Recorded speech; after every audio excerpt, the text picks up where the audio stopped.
What to do with the jangled cord and you lost your little twisty?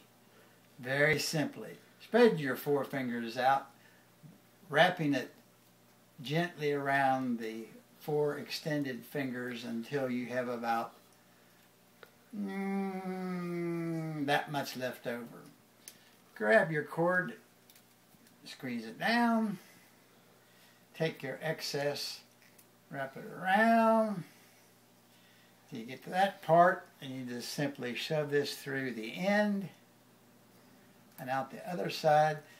Big secret. Take one of your wraps or some of your wraps from the back, shove them up that way, and you're good to go.